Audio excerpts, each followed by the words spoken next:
I'm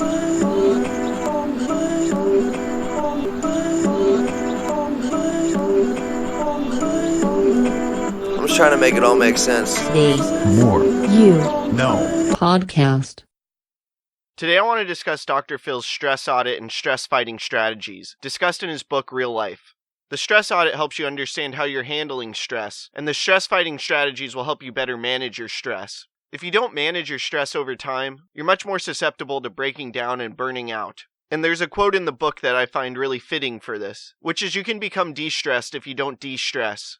So I now want to go through his stress audit and then from there his stress fighting strategies, both of which will allow you to better manage your stress in life and have less stress overall. So the stress audit is a series of 20 questions that take a minute or two to answer to help determine what level of stress you're having in the present moment. I'm about to go through each of the 20 questions, and for every question they should be answered with either an all the time, most of the time, some of the time, or rarely.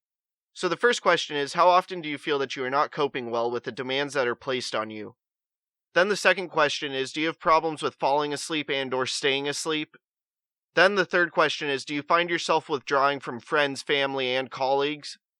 Then the fourth question is, do you feel you're working harder but getting less done? Then the fifth question is, do you find yourself afraid to make decisions? Then the sixth question is, are you feeling anxious? Then the seventh question is, are you feeling tense? Then the eighth question is, are you feeling nervous? Then the ninth question is, are you jumpy and unable to relax? Then the 10th question is, do you feel hostile and become angry about minor things? Then the 11th question is, do you blame others for everything? Then the 12th question is, are you critical of others' efforts? Then the 13th question is, are other family members having stress problems, and do you think that you might be responsible for them? Then the 14th question is, are you finding yourself unable to have conversations about stress issues with family and friends? Then the 15th question is, are you having fights with people about everything and nothing? Then the 16th question is, are you sharing fewer satisfactory moments with friends and family? Then the 17th question is, are you sad and feeling down for no reason? Then the 18th question is, are you experiencing physical signs of stress such as high blood pressure, tense muscles, and fatigue? Then the 19th question is, are you not taking the time to relax and let your body and mind restore after stress? And finally, the 20th question is, are you aware that you're experiencing stress and that it is affecting your life negatively? So now I want to go over how you score this stress audit. If you marked all the time or most of the time to more than 5 of these questions, you are likely dealing with too much stress. If you marked all the time or most of the time to at least one of the questions, you need to start doing something to manage your stress before it gets out of hand. So now I want to go through Dr. Phil's stress fighting strategies that can be applied in your life to better manage your stress. The first is to forgive yourself. Stop wasting time beating yourself up about past mistakes. Learn from it and then move on. The second strategy is to then conscientiously manage your reactions. And what this means is to categorize and prioritize things so you make sure you're not having a big reaction to a small problem. From there, the third stress fighting strategy is to exercise regularly. Participate in at least 20 minutes of vigorous, intense physical activity per day. Then the fourth strategy is to practice relaxation techniques such as visualization. You must do something to empty your stress bucket. After that, the fifth strategy is to breathe deeply at least once per day. And you should go through the process of steady breathing with a regular pace for at least 15 minutes.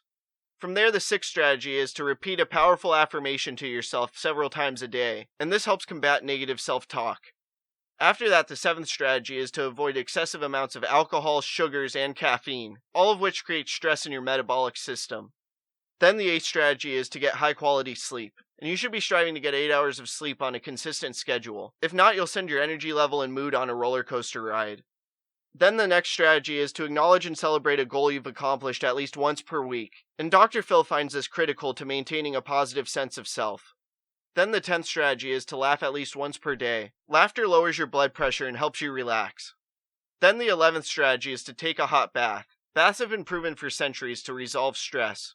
And finally, the 12th strategy is to recognize what you can control and what you can't. Accept that some things are just out of your power. And now that we've gone through Dr. Phil's stress fighting strategies, I do want to mention that there's some overlap with James Altucher's simple daily practice. And why I want to mention this is because it shows that there's some universal truths when it comes to making improvements in your life. There's things that will no doubt help. By regularly going through Dr. Phil's stress audit and then applying his stress fighting strategies, you'll no doubt better manage stress in your life. And by having a better handle over the stress in your life, it'll no doubt be easier to craft a life of significance.